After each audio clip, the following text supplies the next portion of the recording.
Hi everyone, welcome home. Jarrell here. Today I want to share a violin that I picked up today from an ad listing on Gumtree, which is the Australian equivalent of Craigslist. And I want to share my excitement with you that I didn't get stabbed while picking up this Craigslist listing. So this is an instrument which didn't have the maker's mark in there. Whatever labeling there was for the makers had been removed at some point, and the seller had looked at the bridge and they said this was a Valencia violin. And I know that Valencia makes entry level student violins, but I could tell from the photos this was not a student violin.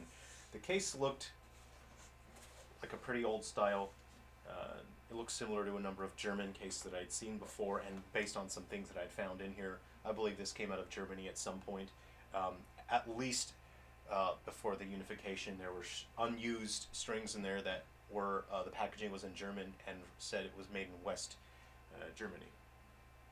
So the instrument itself is quite beautiful. It's elegant, um, but so I would say the owner who had used it most was a decent player, quite a good player, and I was told that that player passed away, and I suspect someone tried using this after that player had died, because there are some really unfortunate signs of mishandling and miscare.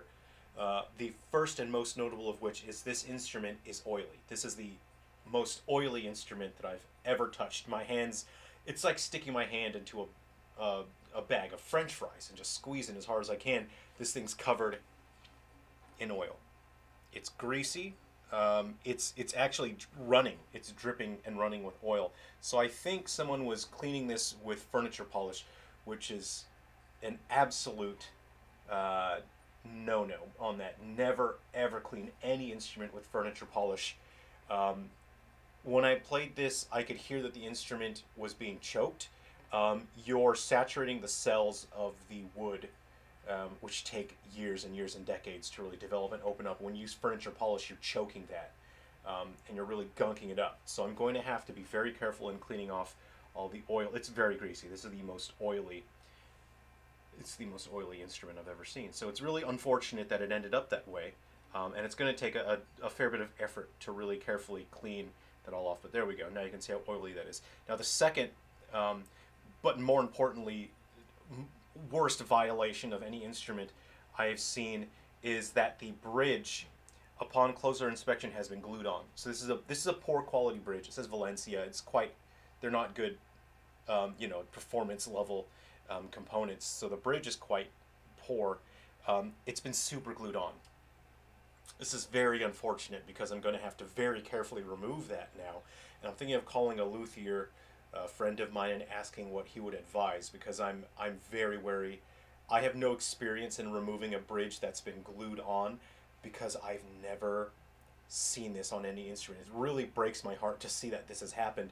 The bridge is forward leaning, which tells me that someone with absolutely no violin experience and someone who didn't seek any violin advice had used this, and they were getting the bridge collapsing as they were tightening the strings. The bridge was collapsing. They probably got frustrated and glued the bridge on there, thinking, well, I must have done the right thing here. I've stopped it from collapsing.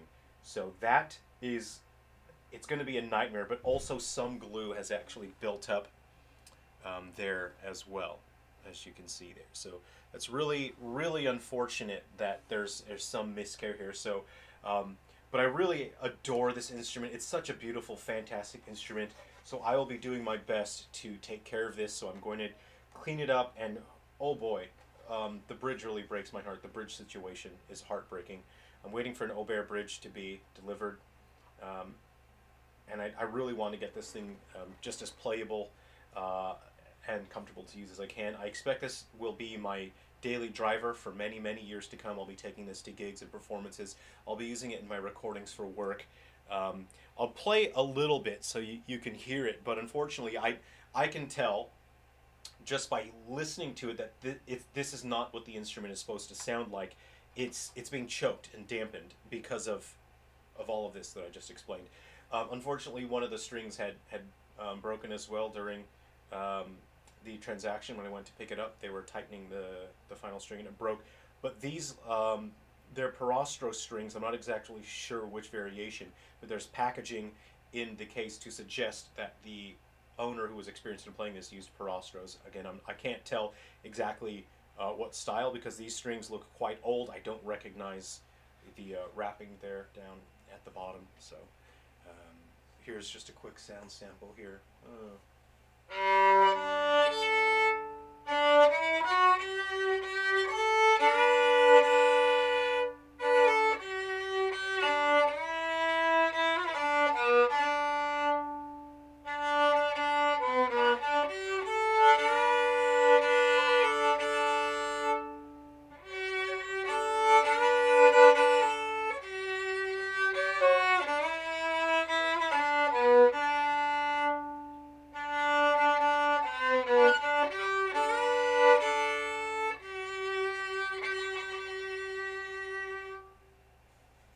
Yeah.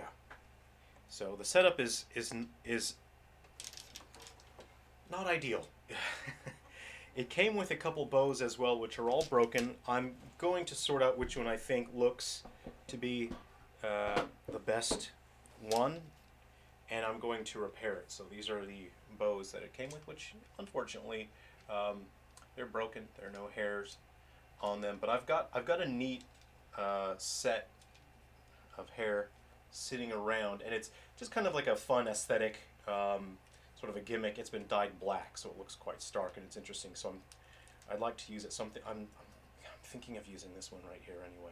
So we'll see, but I just need to give them a closer look. I haven't even had a chance to really get a good look at them. So these came with them. Anyway, thanks for watching the video. Hope you'll check in again soon. I've got some more interesting things to share with you.